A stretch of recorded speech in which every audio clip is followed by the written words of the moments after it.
Halo semuanya, selamat datang kembali di channel ini. Admin harap kalian semua dalam keadaan baik-baik saja. Oke, di sini admin balik lagi seperti biasanya. Admin akan bahas putar Mobile Suit yang sudah admin rangkum dalam Gali Gundam. Nah, di Gali Gundam kali ini kita akan bahas suatu Mobile Suit Gundam andalan di UC yang seringkali dianggap sebelah mata namun memiliki segudang prestasi dalam segi bentuk dan kualitas sebagai sebuah Mobile Suit Gundam dari Federasi, yaitu Gundam MK2 atau Mark II. Pembahasan admin ini sesuai request dari kalian ya BTW, yang minta admin buat bahas Gundam MK2 ini. Oke, tapi sebelum kita bahas, seperti biasa admin mau ingetin dulu buat kalian yang belum subscribe channel ini, untuk terlebih dahulu tekan tombol subscribe di bawah video ini sebagai bentuk dukungan kalian terhadap channel ini. Kalau sudah, yuk langsung gas aja kita bahas.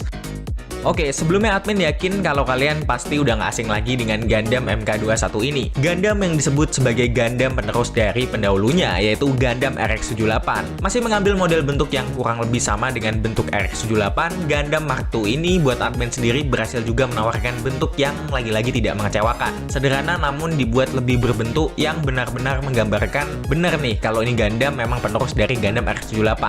Bentuknya ini benar-benar jelasin kalau ini Gundam memang dibuat untuk mewariskan bentuk dari RX-78. Bentuknya pun jauh lebih sangar dan mengintimidasi gitu, dan lebih kerasa Mobile Suit dengan tipe Gundam yang benar-benar siap tempur di lapangan. Ya intinya buat admin, Gundam MK2 ini benar-benar Gundam yang kerasa banget peningkatannya mulai dari segi bentuk bahkan teknologi yang digunainnya dibandingkan Gundam RX-78 atau pendahulunya itu. Nah, meskipun sebenarnya Gundam MK2 ini sendiri bukanlah proyek pengembangan Gundam selanjutnya setelah RX-78 dibuat. Nah, sebelum MK2 ini dibangun, terdapat proyek Gundam dengan skala besar yang dibangun juga untuk meningkatkan pasokan Mobile Suit terkuat dari Federasi, yaitu contohnya aja yaitu Gundam Project atau Gundam Development Project, atau juga biasa disebut proyek GP, yang mana proyek GP sendiri diperkenalkan di OVA Mobile Suit Gundam Stardust Memories, yang kalau kita lihat ada Gundam Sephiroth sampai Gundam Pesalis. Nah, untuk timelinenya sendiri, peristiwa yang terjadi di OVA tersebut berlangsung sebelum peristiwa yang terjadi di series Zeta Gundam, di mana Gundam Mark II ini ditampilkan. Jadi ya bisa dibilang Gundam Mark II ini bukanlah satu-satunya proyek Gundam lanjutan setelah RX-78 dibuat, melainkan proyek Gundam yang dibuat secara khusus untuk nerusin Gundam RX-78 dan dapat dikatakan sukses, tidak seperti proyek GP atau Gundam Project itu yang bisa dibilang berhasil nggak berhasil karena ujung-ujungnya proyek GP sendiri bisa dikatakan gagal setelah operasi Stardust di Gundam Stardust Memories. Nah, Gundam Mark II sendiri diciptakan di bawah kendali Titans yang merupakan sebuah unit khusus dalam militer Federasi yang secara istimewa menangani sisa-sisa Zeon setelah berbagai peristiwa konflik yang terjadi di antara Federasi dengan Zeon. Nah, Titan sendiri ini diperkenalkan dalam series Zeta Gundam yang juga merupakan musuh utama dalam series tersebut. Nah, dalam melengkapi pasukan tempur Mobile Suit mereka, Titans ini menciptakan Gundam MK2 ini sebagai alat tempur utama sekaligus juga Mobile Suit massal dengan tipe Gundam. Nah, di bawah perancangnya yaitu Franklin Bidan yang merupakan ayah kandung dari protagonis utama di series Zeta Gundam ini, yakni Camille Bidan. Pengembangan MK2 ini berhasil menarik banyak perhatian. MK2 dinilai berhasil mengembangkan terobosan terbaru, karena itu banyak yang bilang jika Gundam MK2 semacam seperti garis dasar yang nantinya berpengaruh terhadap pengembangan Mobile Suit di kemudian hari. Nah, salah satu hal yang membuat Gundam MK2 ini dikatakan istimewa ialah adanya teknologi movable frame yang dapat meningkatkan tingkat fleksibilitas dalam Gundam, sehingga MK2 ini dapat bergerak dengan lincah dan bebas gitu. Ya intinya MK2 ini bisa dikatakan spesial tapi nggak pakai telur. Bayangin aja dengan beragam kelebihan yang ditawarkan, Gundam MK2 ini direncanakan bakal dikembangkan menjadi Gundam yang diproduksi secara massal.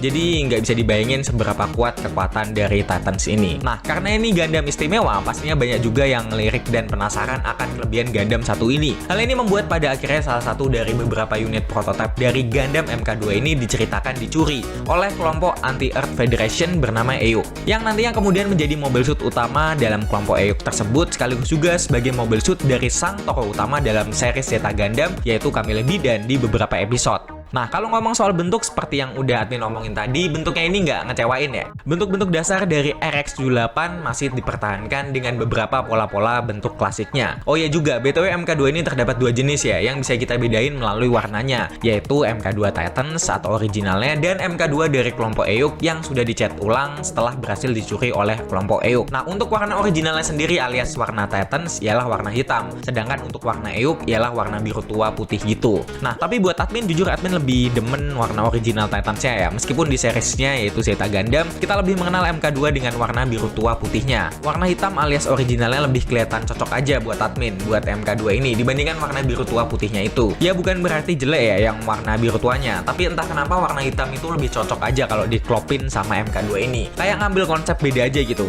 Nah, tapi kalau soal akselerasi kinerja di antara MK2 Titans dan EOK, soal kinerja lebih baik MK2 milik EOK ya, karena sudah dimodifikasi ulang sehingga output kinerja yang dihasilkan lebih baik. Intinya walaupun keduanya sama-sama MK2, tapi dari segi spesifikasi mesin hingga senjata memiliki perbedaan yang cukup signifikan, meskipun bentuknya serupa ya.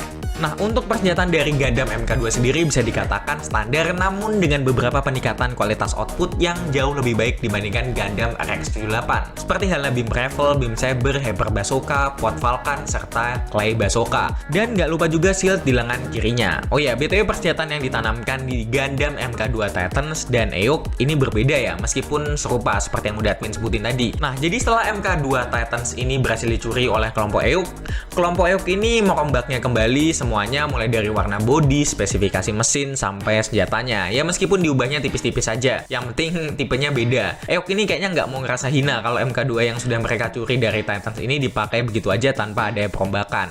Itu bisa dilihat dari persenjataannya yang serupa tapi tipenya beda, jadi kayak gitu. Nah, untuk fiturnya sendiri MK2 ini dilengkapi dengan movable frame konsep atau konsep yang menerapkan kerangka body dalam tubuh mobile suit yang sudah menyatu dengan berbagai komponen-komponen pembangunnya, yang menawarkan berbagai kelebihan seperti peningkatan output mobile suit pada saat bergerak. Terus teknologi ini memungkinkan gerakan yang lebih alami pada mobile suit yang mirip dengan tubuh manusia gitu, serta juga memudahkan penggantian suku cadang mobile suit saat mengalami kerusakan.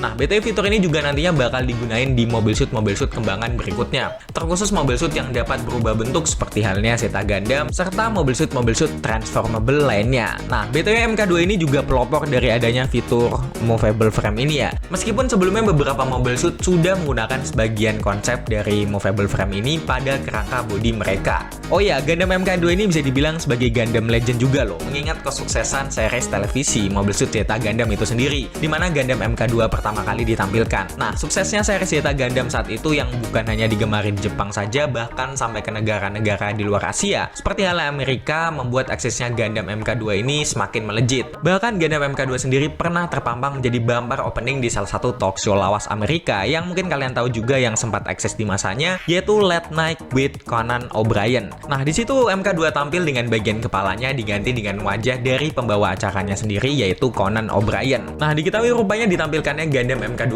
sebagai bumper dari acara tersebut dikarenakan salah satu desainer grafis dari talk show tersebut, yaitu Pierre Bernard, adalah penggemar berat anime, yang mungkin salah satunya ya series Zeta Gundam ini. Oh ya, meskipun Gundam MK2 ini diyakini sebagai mobile suit yang sukses dibuat untuk melengkapi persenjataan Titans dari Federasi, nyatanya pemproduksian MK2 ini tidak diteruskan lagi. MK2 ini justru menjadi unit uji coba yang nantinya data yang dikumpulkan dari pengembangan hingga catatan pertempuran MK2 ini bakal digunakan sebagai dasar konsep pembuatan mobile suit Federasi berikutnya. Jadi ya buat admin, Gundam MK2 ini seringkali dianggap sebelah mata, Gundam yang seringkali terlupakan bahwa nih Gundam punya segudang kelebihan. Orang-orang mungkin taunya ya hanya sekedar Gundam basic biasa yang dapat bergerak layaknya mobile suit lainnya dan dilengkapi dengan persenjataan basic pula. Namun kenyataannya buat admin ya, Gundam MK2 ini sendiri bisa dibilang pelopor dari adanya teknologi-teknologi lanjutan di waktu-waktu UC berikutnya. Terkhusus adanya movable frame yang dapat meningkatkan kinerja gerak mobile suit agar lebih fleksibel.